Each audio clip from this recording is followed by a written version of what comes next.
Assalamualaikum warahmatullahi wabarakatuh. Perkenalkan, nama saya Ratama Panji Gumilang dengan NIM 2481044.002. Pada kesempatan kali ini saya akan menjelaskan manajemen kurikulum pendidikan di sekolah. Langsung saja, di sini ada latar belakang. Manajemen tidak akan terlepas dari kegiatan pembelajaran karena manajemen merupakan usaha untuk mensukseskan suatu tujuan dalam pendidikan. Diperlukan adanya pengelolaan, penataan, dan pengaturan ataupun kegiatan yang sejenis yang masih berkaitan dengan lembaga pendidikan guna mengembangkan sumber daya manusia agar dapat memenuhi tujuan daripada pendidikan. Manajemen kurikulum adalah sebuah bentuk usaha atau upaya bersama untuk memperlancar pencapaian tujuan pengajaran, khususnya usaha meningkatkan kualitas interaksi belajar mengajar.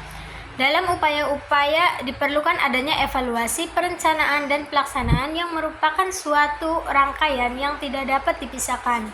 Sedangkan manajemen pembelajaran ialah suatu sistem dengan komponen-komponen yang saling berkaitan. Komponen-komponen pembelajaran meliputi peserta didik, guru, bahan ajar, kurikulum, sarana prasarana, serta strategi pembelajaran. Dengan demikian, manajemen kurikulum dan pembelajaran saling berkaitan satu sama lain dalam suatu pendidikan untuk mencapai tujuan yang diinginkan. Di sini ada 5 pembahasan. Yang pertama, pengertian manajemen pendidikan, ruang lingkup manajemen kurikulum pendidikan, prinsip manajemen kurikulum pendidikan, fungsi manajemen kurikulum pendidikan, dan yang terakhir, model penerapan manajemen kurikulum pendidikan. Langsung saja, yang pertama ada pengertian manajemen pendidikan.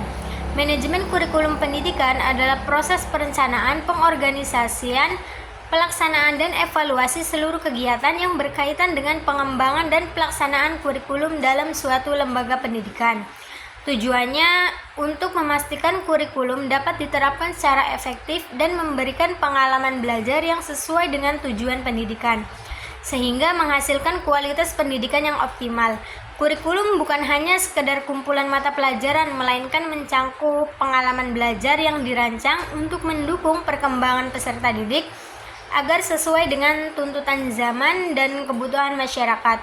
Manajemen kurikulum mencangkup pengelolaan sumber daya, kesiapan organisasi, serta kolaborasi antar elemen sekolah untuk mencapai hasil pembelajaran yang memuaskan.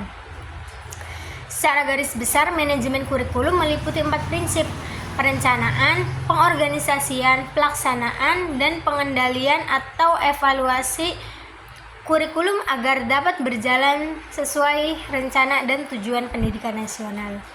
Manajemen kurikulum adalah rangkaian kegiatan yang sistematis dan terstruktur untuk mengarahkan, mengelola, dan mengoptimalkan penyelenggaraan kurikulum dalam pendidikan agar pendidikan yang diberikan relevan, bermakna, dan mampu menjawab tantangan kebutuhan peserta didik dan masyarakat. Selanjutnya ada ruang lingkup manajemen kurikulum pendidikan. Ruang lingkup manajemen kurikulum pendidikan mencakup beberapa aspek utama yang berkaitan dengan pengelolaan dan pengembangan kurikulum agar proses pembelajaran berjalan efektif dan sesuai dengan tujuan pendidikan. Secara umum, ruang lingkup meliputi perencanaan kurikulum, yaitu menetapkan tujuan, materi, metode, dan kebijakan kurikulum yang akan diterapkan. Pengorganisasian kurikulum meliputi pengaturan struktur, alokasi waktu, pembagian tugas, dan koordinasi antar pihak terkait dalam pelaksanaan kurikulum. Pelaksanaan kurikulum yaitu proses nyata dari penerapan kurikulum dalam kegiatan pembelajaran di sekolah atau lembaga pendidikan. Evaluasi dan pengendalian kurikulum yang berfungsi untuk menilai efektivitas pelaksanaan kurikulum serta melakukan perbaikan atau pengembangan keberlanjutan. Selain itu, ruang lingkup manajemen kurikulum juga melibatkan pengelolaan sumber daya pendukung seperti tenaga pendidik, sarana prasarana, dan pemantauan mutu pendidikan. Ruang lingkup ini bertujuan untuk menyelaraskan seluruh komponen kurikulum agar dapat memberikan pengalaman belajar yang optimal untuk peserta didik sesuai dengan kebutuhan zaman dan kebijakan pendidikan nasional. Selanjutnya ada prinsip manajemen kurikulum pendidikan. Yang pertama ada produktivitas, demokratisasi, kooperatif, efektivitas, dan mengarahkan visi, misi, dan tujuan. Yang pertama ada produktivitas. Hasil yang akan diperoleh dalam kegiatan kurikulum merupakan aspek yang harus dipertimbangkan dalam manajemen kurikulum. Pertimbangan bagaimana agar peserta didik dapat mencapai hasil belajar sesuai dengan tujuan kurikulum harus menjadi sarana dalam manajemen kurikulum. Yang kedua, demokratisasi. Pelaksanaan manajemen kurikulum harus berdasarkan demokrasi yang menempatkan pengelola, pelaksanaan, dan subjek didik pada posisi yang seharusnya dalam melaksanakan tugas dengan penuh tanggung jawab untuk mencapai tujuan kurikulum. Yang ketiga, ada kooperatif. Untuk memperoleh hal yang diharapkan dalam kegiatan manajemen kurikulum, perlu adanya kerjasama yang positif dari berbagai pihak yang terlibat. Yang keempat, ada efektivitas dan efisiensi. Rangkaian kegiatan manajemen kurikulum baru mempertimbangkan efektivitas dan efisiensi untuk mencapai tujuan kurikulum, sehingga kegiatan manajemen kurikulum tersebut memberikan hasil yang berguna dengan biaya, tenaga, dan waktu yang relatif singkat. Yang terakhir, mengarahkan visi misi dan tujuan yang ditetapkan dalam kurikulum. Proses manajemen kurikulum harus dapat memperkuat dan mengarahkan visi misi dan tujuan kurikulum. Selain prinsip-prinsip tersebut juga perlu dipertimbangkan kebijaksanaan pemerintah maupun Departemen Pendidikan Nasional. Seperti USPN 020 tahun 2023, Kurikulum Pola Nasional Pedoman Penyelenggaraan Program Kebijaksanaan Penerapan Manajemen Berbasis Sekolah, Kebijakan Penerapan Kurikulum Tingkat Satuan Pendidikan atau KTSP. Keputusan dan peraturan pemerintah yang berhubungan dengan lembaga pendidikan atau jenjang sekolah yang bersangkutan dalam proses pendidikan perlu dilaksanakan manajemen kurikulum agar perencanaan, pelaksanaan, dan evaluasi kurikulum berjalan lebih efektif, efisien, dan optimal dalam memberdayakan berbagai sumber belajar, pengalaman belajar, mampu komponen kurikulum. Selanjutnya ada fungsi manajemen kurikulum pendidikan. Yang pertama ada perencanaan. Planning atau perencanaan merupakan pemilihan tujuan, organisasi, serta penentuan kebijaksanaan, strategi, proyek, prosedur, program sistem, metode, anggaran, dan standar yang diperlukan untuk mencapai sebuah tujuan. Yang kedua ada pengorganisasian. Fungsi manajemen yang selanjutnya adalah organizing. Pengorganisasian merupakan upaya yang dilakukan untuk mencapai rencana yang telah disusun menggunakan susunan organisasi pelaksanaannya. Hal yang harus diperhatikan ketika pengorganisasian adalah bahwa tiap-tiap kegiatan harus memiliki kejelasan. Siapa yang akan mengajarkan, kapan kegiatan dikerjakan, dan apa target yang ingin dicapai.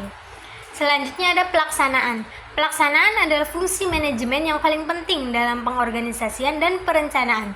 Ada lebih banyak hubungan dengan aspek-aspek abstrak pada proses manajemennya. Sedangkan pada pelaksanaannya justru lebih ditekankan pada kegiatan-kegiatan yang berhubungan secara langsung dengan orang-orang yang ada di dalam organisasi. Yang terakhir ada pengawasan. Pengawasan atau controlling adalah fungsi manajemen yang cukup penting. Semua fungsi sebelumnya tidak bisa optimal tanpa disertai dengan pengawasan. Sekolah adalah sistem yang di dalamnya terdapat banyak sekali komponen dengan sejumlah kegiatan yang harus dikelola secara baik dan tertib, sehingga perlu sekali yang namanya pengawasan. Selanjutnya ada model penerapan manajemen kurikulum pendidikan. Model penerapan manajemen kurikulum di sekolah dapat dibedakan menjadi 3 jenis utama berdasarkan sumber inisiatif dan pola pengelolaan. Yang pertama ada model administratif. Inisiatif pengelolaan kurikulum berasal dari otoritas pusat seperti Dinas Pendidikan atau pemerintah.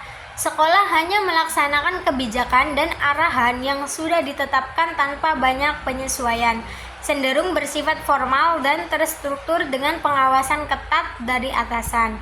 Yang kedua ada model kombinasi, merupakan perpaduan antara inisiatif dan otoritas atas pemerintah atau dinas dengan inisiatif dari bawah, guru dan sekolah.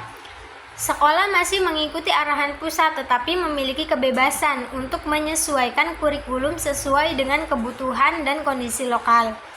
Mendorong kolaborasi dan partisipasi berbagai pihak dalam pengambilan keputusan terkait kurikulum.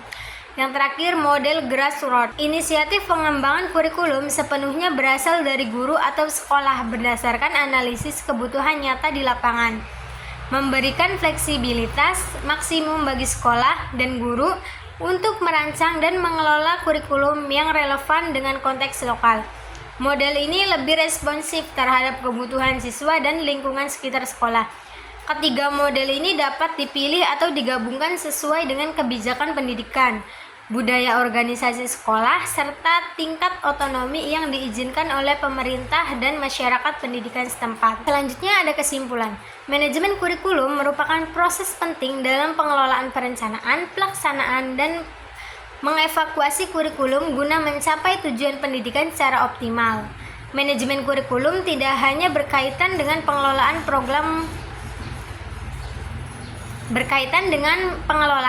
program pembelajaran, tetapi juga pengelolaan sumber daya dan kolaborasi antar elemen di sekolah. Prinsip utama manajemen kurikulum meliputi produktivitas, demokrasi, kooperatif, efektivitas, dan efisiensi, serta mengarahkan visi dan misi. Fungsi manajemen kurikulum meliputi perencanaan, pengorganisasian, pelaksanaan, dan pengawasan yang saling terintegrasi agar proses pendidikan berjalan efektif dan efisien. Penerapan manajemen kurikulum di sekolah dapat dilakukan melalui model administratif kombinasi atau grassroots, disesuaikan dengan kebutuhan budaya organisasi dan otonomi pendidikan di masing-masing sekolah. Dengan pengelolaan yang baik, kurikulum dapat meningkatkan kualitas pembelajaran dan menghasilkan pendidikan yang relevan dengan kebutuhan peserta didik dan masyarakat. Cukup sekian, mohon maaf apabila ada salah kata. Wabillahi taufiq wal hidayah. Wassalamualaikum warahmatullahi wabarakatuh.